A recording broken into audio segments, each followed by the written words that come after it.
Erev Tov Chavrim. I'm Stephen Ben-Nun. You're watching Israeli News Live, and very disturbing news that I'm going to share with you here this evening.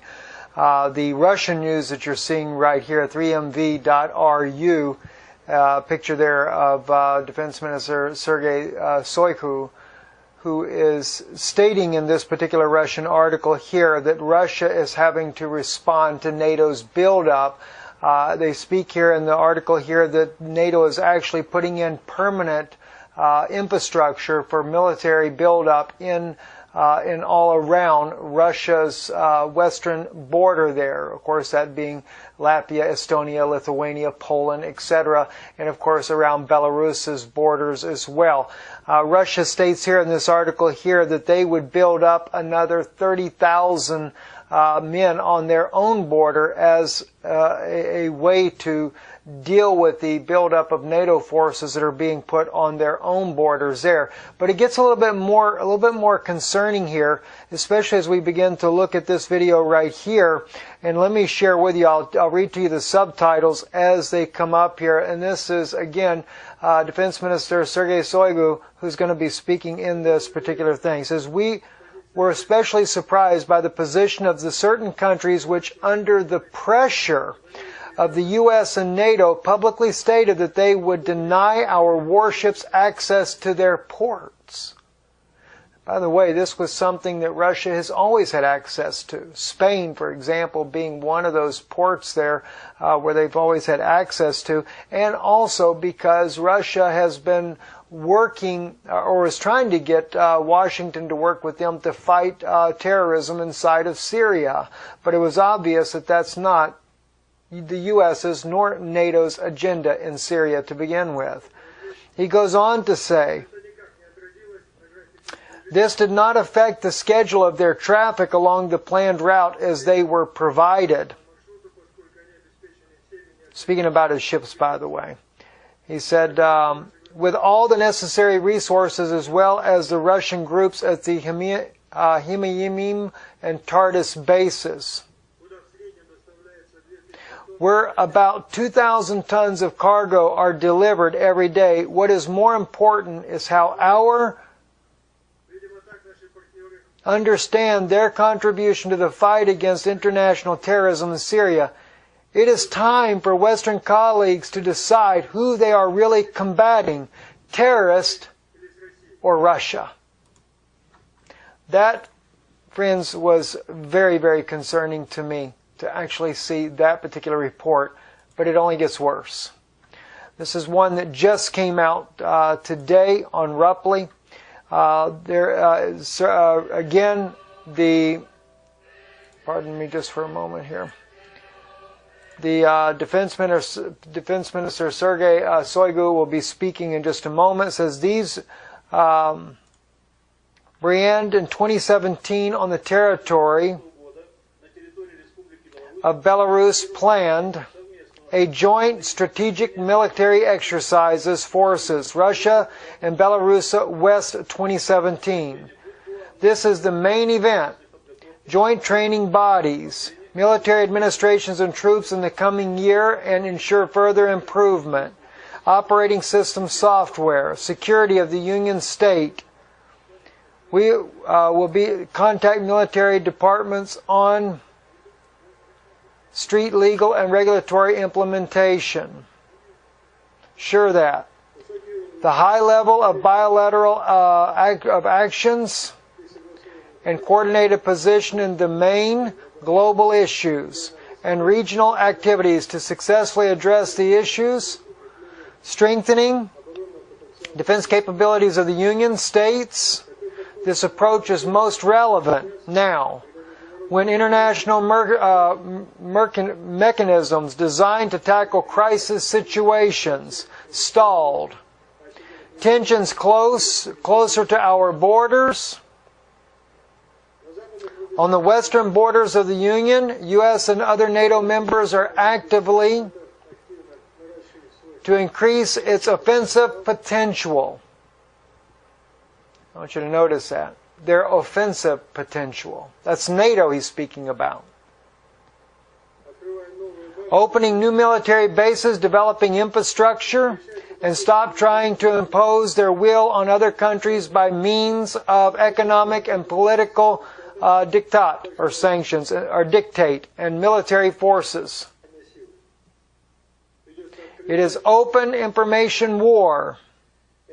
These actions undermine strategic stability and forcing Russia to respond. Measures, defensive nature, including in the Western strategic direction. Chairman of all the Russian Council. Public Affairs Bombs Force Colonel. St. Nicholas. And then it kind of goes from there. Guys, it's getting very serious. And I don't know how much worse it's going to get. And I'm going to share with you here, I'm going to share with you something here that's going on inside of Russia as well. And then I'm going to turn to America. We're going to look at something that's going on in America. This, what you're seeing here on your screen, if you can tell, these are young adults here, or not even adults, just kids, 12 years old to 18 years old. So young adults and kids as young as 12 years old. Every one of these youngsters right here is holding a Russian Makarov in his hand, which is a small caliber 9mm pistol. I say small caliber, a little bit smaller than the American-made 9mm. They are practicing in what is called Russia's idea of summer camp, boxing and assembling AK-47s. It was an article that was written on the website called weird.com. But when I was looking at this and reading this article, one thing that came to my own mind is that Russia's getting ready to fight for its life. Russia may be the largest country in the world, but it's also the richest country in the world as far as natural resources. And I think that NATO has its sights on this country.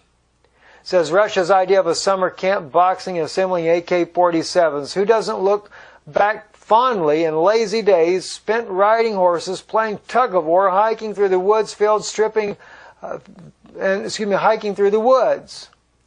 But that's how field stripping, an AK-47, and heaving dummy grenades. That's how they roll in Russia, where some 200,000 students between the ages of 11 and 19 hone their survival skills and learn a little history in free camps and after-school clubs under the patriotic education of Russian citizens in 2016, 2012, 2020 program. People in Russia keep saying this is like the Boy Scouts, says Sarah Blesner, who photographed the camps and toy soldiers. This is not the Boy Scouts, according to the article, the person that writes the article. But you know, what I look at a nation that feels like the entire world is turned against them. And I'm looking at a nation that is doing its best for survival. And as I say that, we turn to America, and it seems that America is trying to do the exact same thing. In an article here that was reported on Reuters TV, look at what's going on here. This is a militia. It's called the Militia 3% Security Force. And what these guys are getting ready for is what they are saying, or what they say they fear is what is coming after this election. They're expecting unrest in America. They're expecting civil unrest no matter who is elected president. They say if Hillary's elected, they expect civil unrest. If it's Trump elected, they expect unrest.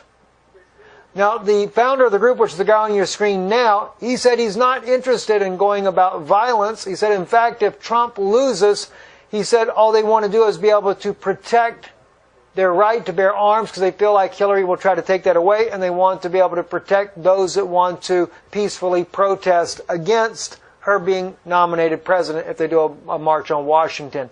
Again, what are we looking at? We're looking at people in America seemingly preparing for what they believe is going to be survival as well. And we know this, we know it already, that this is what's been going on for some time in America. There is a fear of a nation uprise. There is a fear that things are only going to get worse. And I think that these people here maybe have a little bit of idea of what the Russians are going through. They're fighting for survival. In the event America ends up with a totalitarian government that will eventually drag the entire world, including the United States and its citizens, into a new world order. Is that really, though, what the Obama administration wants? Is this really what the elites have planned?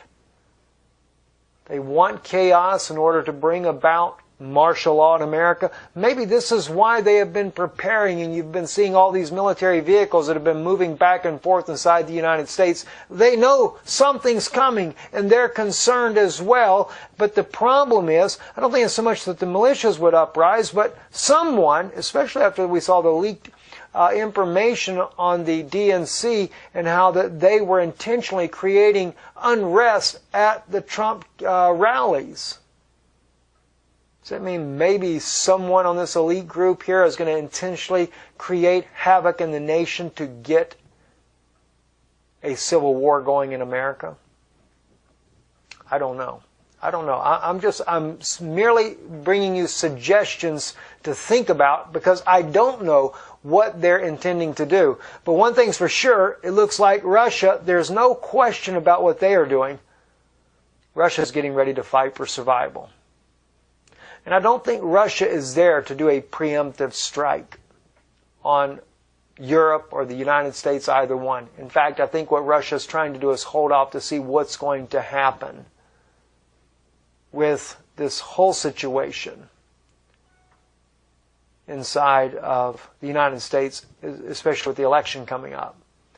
I think Russia is kind of hoping that maybe a change of power, if it goes in the direction that Russia seems to hope for, which would be Donald Trump, that they're hoping that maybe that might bring a little bit better stability to the world.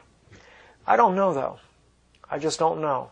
I think the elites are bent on bringing about a new world order.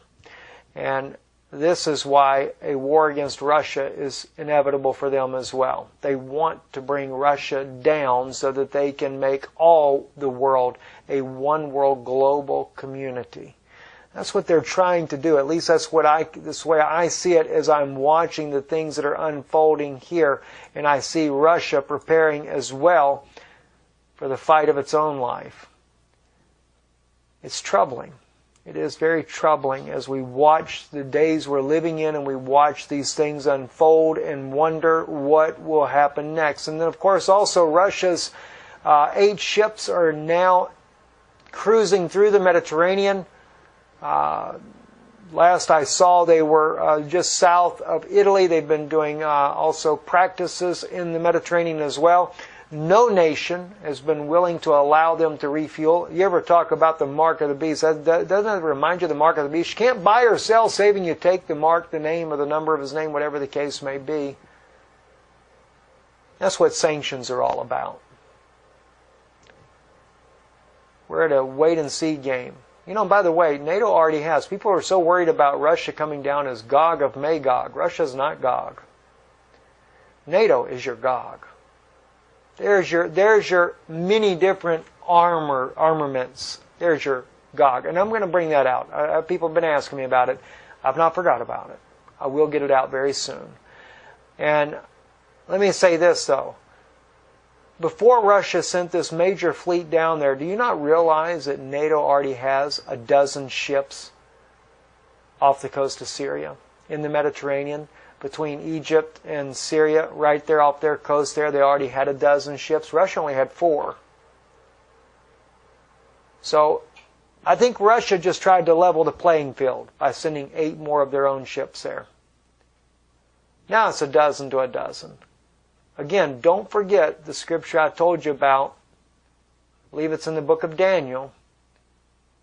Sorrow on the seas, and it cannot be silenced. Maybe that's over in Jeremiah. I forget exactly where it was at. But anyway, I'm Stephen Benoon.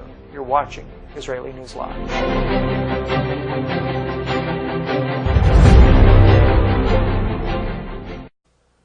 By the way, this was something that Russia has always had access to. Spain, for example, being one of those ports there where they've always had access to. And also because Russia has been working or was trying to get Washington to work with them to fight terrorism inside of Syria. But it was obvious that that's not the U.S.'s nor NATO's agenda here. And let me share with you, I'll read to you the subtitles as they come up here. And this is, again, Defense Minister Sergei Shoigu, who's going to be speaking in this particular thing. He says, "We were especially surprised by the position of the certain countries which, under the pressure of the U.S. and NATO, publicly stated that they would deny our warships access to their ports, etc., and of course around Belarus's borders as well."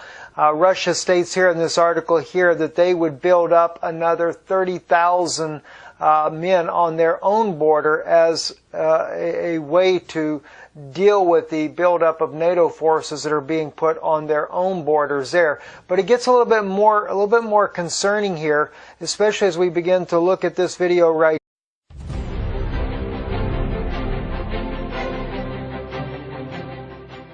Erev Tov Chavrim, I'm Stephen Ben-Nun. You're watching Israeli News Live, and very disturbing news that I'm going to share with you here this evening. The Russian news that you're seeing right here, 3mv.ru, picture there of Defense Minister Sergei Shoigu, who is stating in this particular Russian article here that Russia is having to respond to NATO's buildup. They speak here in the article here that NATO is actually putting in permanent infrastructure for military buildup in all around Russia's western border there. Of course, that being Latvia, Estonia, Lithuania, Poland, etc.